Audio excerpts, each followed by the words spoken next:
Kusoo dhawaada saaxiibayaal barnaamijkeennii ciyaaraha. Halkan nagala socotaan waa Cawaale Official Channel. Kulamada caawa laga ciyaarayay Champions League. Kulamadii xiisaha ayaa xamaasadda ee xalay laga ciyaaray Champions League. Barnaamijkan oo faahfaahsan daawasho wacan saaxiibayaal. Kulamada caawa soo dhacay Champions League waxaa ka mid ah Milan oo qaabili doonta kooxda Porto, Real Madrid oo soo dhaweyn doonta kooxda Shakhtar, Man City oo qaabili doonta kooxda Club Brugge, RB Leipzig oo wajihi doonta kooxda Paris Saint-Germain, Liverpool oo soo dhaweyn doonta kooxda Atletico Madrid, Sporting Lisbon oo la ballansan kooxda Besiktas, Dortmund oo qaabili doonta kooxda Ajax, Sheriff oo wajihi doonta kooxda Inter Milan. Kadib kulan xiiso badan oo wareegii saddexaad ee guruubyada ku soo dhex maray gegida Paris, labada kooxood ee RB Leipzig iyo kooxda Paris Saint-Germain ayaa isku diyaarinaya inay mar kale caawa isku arkaan gegida Red Bull Arena. RB Leipzig ayaa war wanaagsan heshay maadaama uu soo laabtay xiddigeedii khadka dhexe Daniel Olmo. Dhinaca kale, PSG waxaa gebi ahaanba ka maqnaan doona xiddigooda Lionel Messi oo dhaawac kaga baxay kulankii horyaalka ee toddobaadkan.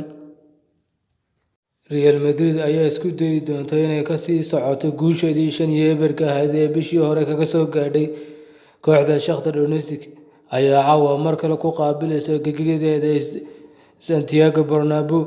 Kulan xiiso badan oo goolo badan la iska dhaliyay ayaa laga rajeynaya ciyaarta caawa ee Real iyo Shakhtar, maadaama 23 gool hore isaga dhaliyeen 5 jeer oo ay kulmeen Champions League. Real Madrid waxaa ka maqnaan doona xiddiga muhiim oo kale Gareth Bale, Daniel Ceballos, sidoo kale waxaa shaki ku jira xiddiga Karim Benzema. Kooxda Liverpool ayaa caawa gegida Anfield ku soo dhaweyneysa dhigeeda Atletico Madrid oo ay dooneysa inay kulan labaad oo xidhiidh ay ka qaadato 3 dhibcood, iyadoo kulankii hore ee gegida Wembley kaga soo badisay ciyaar 3-2 ku dhamaatay. Xiddiga dhaawacyada badan ee Naby Keita ayaa hubaal seegaya kulankan. Atletico Madrid waxaa ganaaxa kaga maqnaan doona xiddigaha Griezmann iyo Steven Savic, geesigii 2020 ee Anfield. Atletico Madrid ee Marcos Llorente ayaa la filayaa in isaguna dhaawac ku maqnaan doono kulanka caawa. Manchester United ayaa barbaro waqti dambe u dagaalantay waxay la gashay kooxda reer Talyaaniga Atalanta oo 2 jeer gool kaga hormartay, laakiin labada jeerba waxaa dilay Cristiano Ronaldo.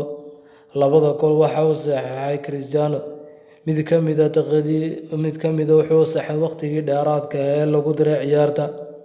Iyadoo Manchester ka quusatay guushan, ayaa goolka la yimid Cristiano kaasoo ay taageerayaashu aad ugu farxeen, kan ciyaartana ka dhigay 2-2. Sidoo kale xiddiga Zapata ee Atalanta ayaa gool la dhaliyay goolna caawiyay. Tan iyo xiddig ka ciyaara horyaalka Talyaaniga waxaa ugu dambeeyay Inzaghi oo ciyaar gool la caawiyay goolna ugu dambeeyay.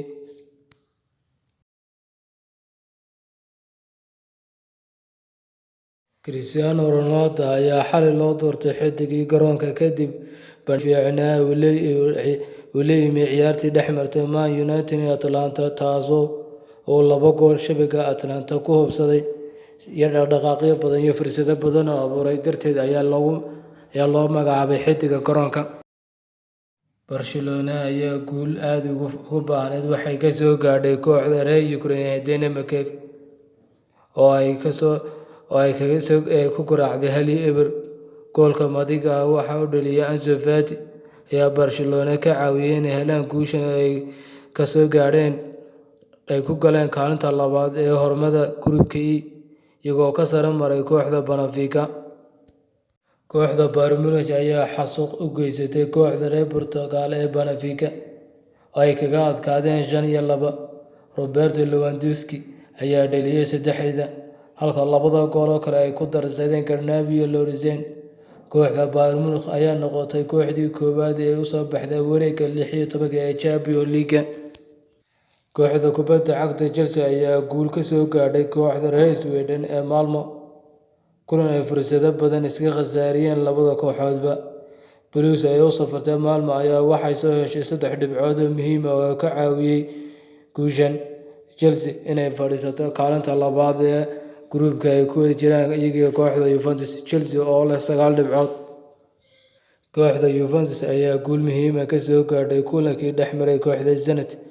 Juve ayaa ku raaxaysatay kulankan. Dybala ayaa ahaa geesigii soo baxay Juventus isagoo dhaliyay 2 gool halka gool kalena caawiye ka ahaa. Labada gool ee kalena waxaa kala dhigay Chiesa iyo Morata. Ugu dambeyn ciyaarta ayaa ku dhamaatay 4-2 ay ku adkaatay kooxda Juventus. Juventus ayaa sidaa 4 ciyaarood ee ciyaartay Champions League 4 wada badisay dhammaan kulamadii xalay Champions League laga ciyaaray. Natiijooyinkooda dhammaystiran ayaa sidan ay tahay: Wolfsburg 2-1 waxay kaga adkaatay kooxda Salzburg. Malmo waxaa 1-0 ku garaacday kooxda Chelsea. Denmark waxaa 1-0 ku garaacday kooxda Barcelona. Bayern Munich 5-2 ayay ku garaacday kooxda Benfica. Villarreal 2-0 ayay kaga badisay kooxda Young Boys. Atalanta Man United wax isla dhaafi waayeen 2-2. Ishbiiliya waxaa 2-1 kaga badiyay kooxda Lille. Juventus waxaa 4-2 ku garaacday kooxda Zenit. Barnaamijkeennii ciyaaruhu intaas ayuu ku eegay. Asxaabta nagu cusub fadlan subscribe noo saara. Asxaabta hore noo joogtana like iyo share noogu dara. Mahadsanideen.